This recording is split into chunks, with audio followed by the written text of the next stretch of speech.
Welcome everyone, join us today as we delve into the extraordinary journey of Errol Brown, the charismatic frontman of Hot Chocolate. From his early beginnings to his meteoric rise to international fame, he left an indelible mark on the music world. So let's dive in. Errol Brown, born Lester Errol Brown on the 12th of November 1943 in Kingston, Jamaica. Born as the result of a teenage pregnancy, Brown had little connection with his father, police officer Ivan Brown. His mother Edna, a secretary, became estranged from his father shortly after Errol's birth.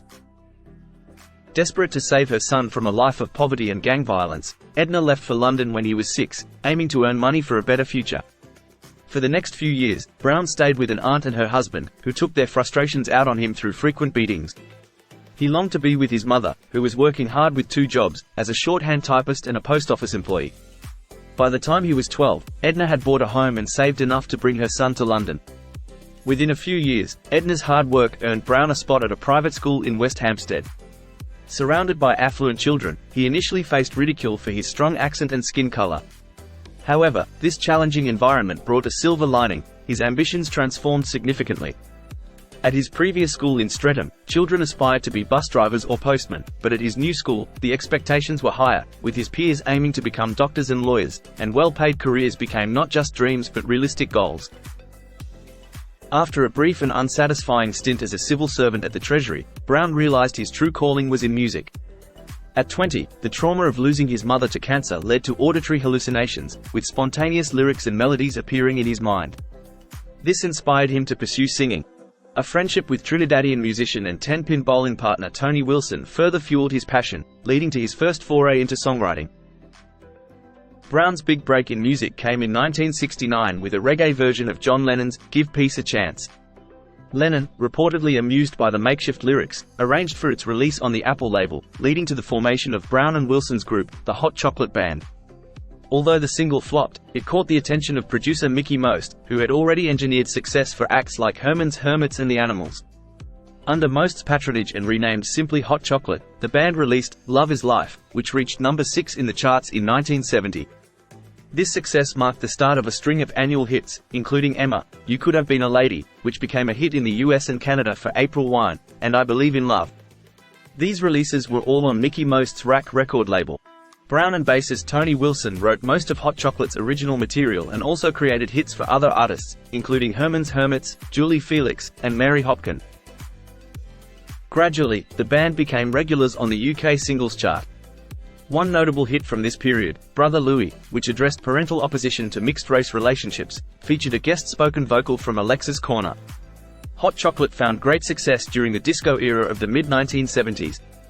Their high production standards, the growing confidence of the songwriting team of Wilson and Brown, and tight vocal harmonies secured further big hits such as You Sexy Thing and Everyone's a Winner, both of which were also successful in the US, peaking at number 3 in 1976 and number 6 in 1979, respectively.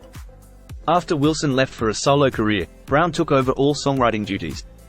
Wilson was initially replaced by Brian Satterwhite, who was later replaced by Olive, who switched to bass as his primary instrument. In 1977, after 15 hits, they finally reached number 1 with So You Win Again, one of the few tracks not written by Brown, but rather a composition by Russ Ballard. Hot Chocolate became the only group, and one of just 3 acts, to have a hit in every year of the 1970s in the UK charts, alongside Elvis Presley and Diana Ross.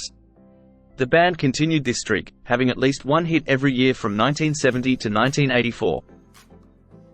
In 1981, Brown and Hot Chocolate had the distinction of being invited by Lady Diana and Prince Charles to perform at their pre-wedding reception at Buckingham Palace. The event was attended by heads of government and numerous members of European royalty. 3 years later he would perform John Lennon's Imagine at a Conservative Party conference led by then British Prime Minister Margaret Thatcher. Hot Chocolate's reign in the song charts persisted well into the 1980s, scoring another major hit with It Started With a Kiss, in 1982, which reached number 5 in the UK. In total, the group charted 25 UK top 40 singles. Remarkably, their single You Sexy Thing became the only track to achieve top 10 status in the UK in the 1970s, 1980s, and 1990s. Over time, Brown grew creatively frustrated, finding himself struggling to write, and feeling that life in Hot Chocolate just wasn't fun anymore. Despite enduring 5 different lineups as the group's consistent frontman, he finally departed in 1985. His replacement bizarrely was a lookalike celebrity impersonator who had appeared on Stars in Their Eyes. In 1987, Brown embarked on a solo career, releasing the single Personal Touch, which peaked at number 25 on the British singles chart. Although he never reached the heights of his early career, he enjoyed moderate success for several years. Brown experienced a significant mainstream comeback when You Sexy Thing was featured in the 1997 film The Full Monty. Soon after its release, it was certified the highest-earning British film ever, with gross profits of over $250 million. The publicity revived Brown's solo career and he was soon surrounded by screaming girls again, just like the old days. In his later years, Brown gradually withdrew from the public eye. Quietly and unbeknownst to his fans, he and his wife settled semi-permanently in the Bahamas. His passion for golf led him to organize charity tournaments, raising $500,000 for disadvantaged children. In 1997, he was the subject of the television program This Is Your Life, where he was surprised by Michael Aspel on his birthday. His final album was 2001's Still Sexy. In 2003, Queen Elizabeth II appointed Brown a MBE, Member of the Order of the British Empire, for his contributions to music. The following year, he received an Ivor Novello Songwriting Award. Brown's farewell tour took place in 2009, with him thereafter, dividing his time between London, Surrey, and the Bahamas, quietly enjoying hobbies such as bridge, golf, and racehorses.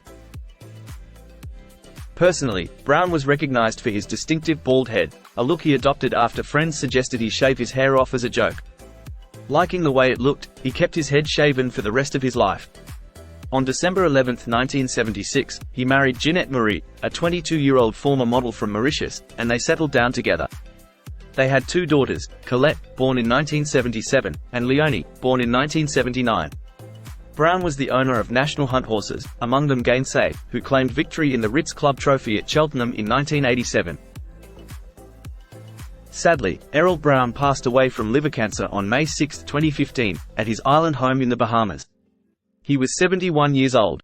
Brown requested to be laid to rest in Nassau, Bahamas, and specified that his headstone should bear the inscription, "Passed over on this day," instead of "died," reflecting his beliefs. Additionally, he instructed that his mother's grave in Kensal Green Cemetery in London be maintained in good condition through a paid, keep neat service. And there you have it. Thank you for joining us in exploring the incredible life and legacy of Errol Brown. His timeless music and unforgettable voice continue to resonate with fans around the world. If you enjoyed this tribute to the hot chocolate legend, don't forget to like and subscribe, and hit the notification bell for more stories of the icons who shaped music history. Take care and bye for now.